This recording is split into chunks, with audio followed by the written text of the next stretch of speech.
Rachel and Evelyn's hate followed. They wanted to punish me for leaving Marcus.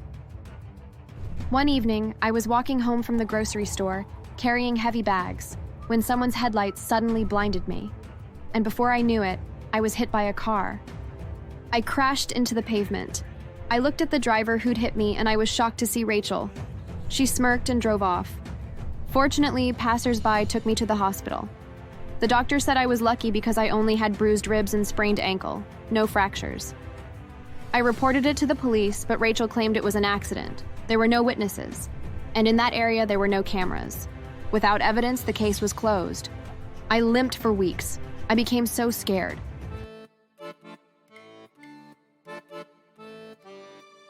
Hello, I'm Kelly, a 34-year-old Black woman, and a mother to Maya, my 6-year-old daughter, and Ethan, my son who's 4. I used to be a huge lover of love. I believed love could conquer hate. In fact, I believed love could conquer everything, but I was wrong. Marcus, my ex-husband, thought marrying me would soften his family's hearts. His sister Rachel and his mother Evelyn hated me from the start. And no, not for who I was, but for my black skin. They never wanted me in their family. Marcus swore they'd change, but they didn't. For 6 years, I endured their cruelty. He never stopped them. That's why I divorced him. But Rachel and Evelyn wouldn't let me go. Their hate hunted me, nearly broke me. Nearly. Well, it began with love. I was at that age where most of my friends were in happy relationships, and I wished to have mine and experience the love I admired so much. Marcus was a software engineer. He was very kind, with a shy smile that warmed me. We met in a coffee shop. He bumped into me, spilling his latte on my sneakers. It was like a romantic comedy movie brought to life. He apologized a dozen times, cheeks red from embarrassment. We met again 2 days later, and we decided to exchange numbers. After a few weeks of chatting and getting to know each other over late-night calls, Marcus asked me out. Of course, I said yes. I was so happy to have a man in my life, and especially one that was as kind as Marcus. We dated for a year and fell so hard for each other. I couldn't imagine us breaking up. I really couldn't imagine life without Marcus. He erased all of my fears when he proposed on a windy beach. The rain soaking us, the ring was trembling in his hand, but it was so romantic. I said yes with all my heart. I was ready to spend the rest of my life with him. But I worried about his family. He'd mentioned they were from a traditional town. I'd thought out beliefs and all wouldn't tally. But what I didn't know was that traditional meant racist. Marcus took me to meet them 4 months before our wedding. We didn't tell them we were engaged yet. Their house was very grand, cold, filled with heavy furniture and family photos, all pale faces. Evelyn greeted me with a smile that obviously didn't reach her eyes. Rachel sized me up, arms crossed. As if the reception wasn't bad enough, dinner was a battlefield. I nearly puked. Kelly, where's your family from? Chicago. My mom's a teacher, my dad's a mechanic. Mechanics? Not exactly high class. Well, Marcus usually dates girls more like us. You don't appear to be on our level, young lady. Marcus squeezed my hand under the table, whispering in my ear and telling me not to feel bad, that they'd warm up. I wanted to believe him. Rachel mispronounced my name all night, smirking each time she did to show that it was intentional. My name was a pure English one, yet she found a way to twist it. Evelyn asked if I'd lived in rough neighborhoods, implying I was beneath them. I'm a nurse, college-educated, raised in a loving home. To them, my blackness made me less. Marcus stayed silent, eyes on his plate. He said later they needed time. Foolishly, I buried my pain for him. 2 months later, Marcus told them we were engaged. Well, they erupted in fury. He came home looking so pale, his hands shaking. They're mad, Kelly. They think we're not right together. Because I'm black? They didn't say that. They just want someone else for me. They said it without exactly saying it. I knew, but I thought it was better to not speak. Expectedly, Evelyn called me the next day, and she didn't mince her mean words. You stupid gold-digging black idiot. How dare you try to get married to my son? You know damn well you're not what Marcus needs. My son deserves better than a black woman. Call off the stupid engagement. Rachel sent Marcus texts, saying I'd drag him down. Marcus stubbornly pushed through with the wedding. As expected, his mother and sister refused to attend. Marcus begged them, but they wouldn't budge. He said we'd marry anyway and show them love wins. I hoped so much that he was right. Our wedding was small, just my family and friends. Rachel didn't show. Evelyn ended up showing up, but she sat in the back and refused to participate in anything. We settled into a small house after the wedding. I worked night shifts at the hospital, while Marcus coded from home. Maya came 2 years later, Ethan 2 years after. I thought kids would soften Evelyn and Rachel. Instead, their hate increased. Evelyn called Maya and Ethan mixed, like it was a flaw. Rachel said they didn't look like her family. Their curly hair and brown skin were foreign to her. At Maya's first birthday, Evelyn brought a doll with pale skin and straight hair. Maya was too young to notice, but I saw the jab. Marcus refused to see what I saw and said it was just a gift. I cried alone that night. Evelyn visited once a month, always with barbs. She'd ask why I let Maya's hair stay so wild, as if her curls were wrong. Rachel mocked my cooking at family dinners, saying it was too ethnic for their taste. I made jerk chicken once, hoping to share my heritage. But Rachel pushed her plate away. What is this nonsense? This is too spicy. Don't you have normal food? Marcus laughed it off like an idiot, saying she was just being picky. He never defended me. They kept being cruel to me, doing and saying hurtful things, embarrassing me in front of family members, and even saying bad things to me in private.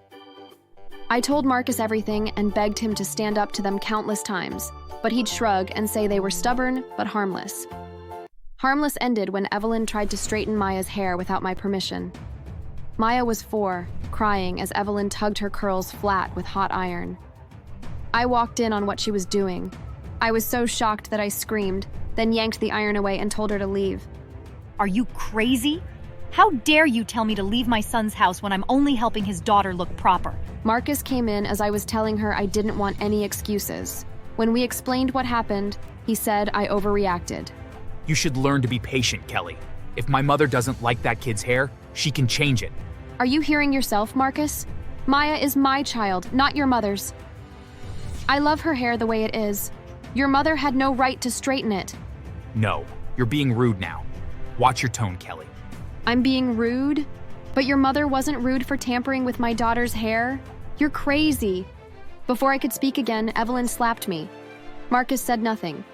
He apologized to his mother and took her out. That was the last straw. I filed for divorce a month later. He begged me to stay and promised he'd talk to them. But it was too late. I couldn't tolerate the disrespect and mistreatment anymore. I moved with Maya and Ethan to a small apartment across town. I thought we were free. But again, I was wrong. Rachel and Evelyn's hate followed. They wanted to punish me for leaving Marcus. One evening, I was walking home from the grocery store, carrying heavy bags, when someone's headlights suddenly blinded me. And before I knew it, I was hit by a car. I crashed into the pavement. I looked at the driver who'd hit me, and I was shocked to see Rachel. She smirked and drove off. Fortunately, passers-by took me to the hospital. The doctor said I was lucky because I only had bruised ribs and sprained ankle, no fractures. I reported it to the police, but Rachel claimed it was an accident. There were no witnesses, and in that area there were no cameras. Without evidence, the case was closed. I limped for weeks. I became so scared. I installed cameras at my apartment. Before I slept, I checked the locks twice. But even with how careful I was, things still escalated. One afternoon, I went to pick up Maya and Ethan from school, but they weren't there.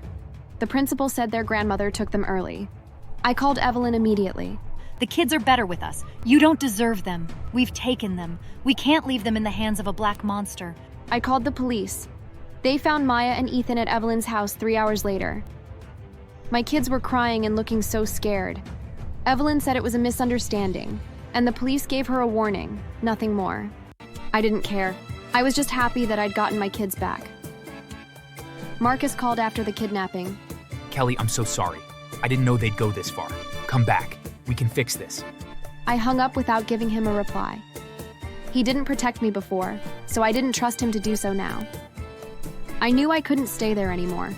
Marcus's family were dangerous. But I also needed justice. I hired a private investigator, Tony, who was also an ex-cop. I gave him half of my savings, told him about the hit and run, the kidnapping, and everything. I told him to find every incriminating video about them that he could find. A month later, he brought news. Apparently, Rachel had been boasting online about hitting her former sister-in-law and getting away with it.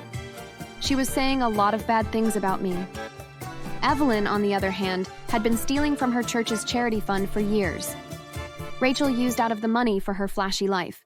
Rachel scammed a rich black man too, and used the money to rent a yacht to host her birthday party. Tony had bank records, emails, even a bar video of Rachel laughing about the scam. I didn't go to the police yet. I wanted them to sweat. I sent anonymous letters to the church board, hinting at Evelyn's theft. I mailed Rachel a short video of her confessing to the scam, with a note where I wrote, "I know what you did." While they were trying to figure out who I was, I struck. I gave Tony's evidence to the police.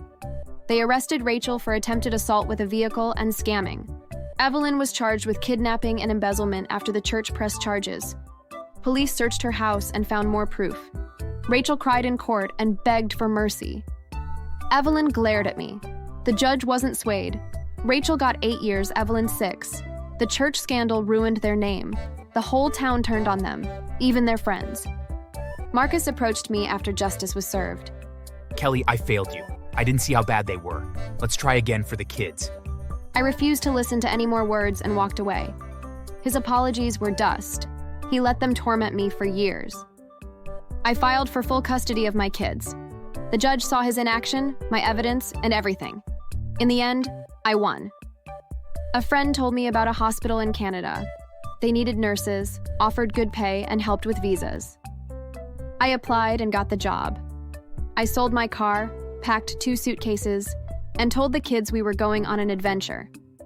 Maya asked if the mean ladies would find us. I hugged her and said no. They couldn't touch us anymore.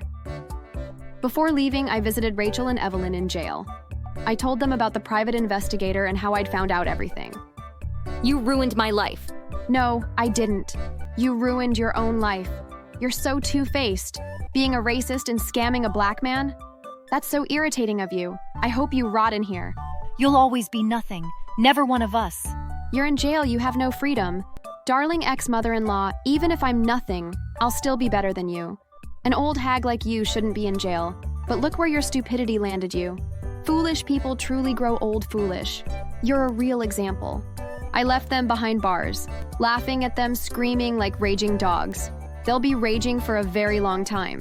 Thanks for watching.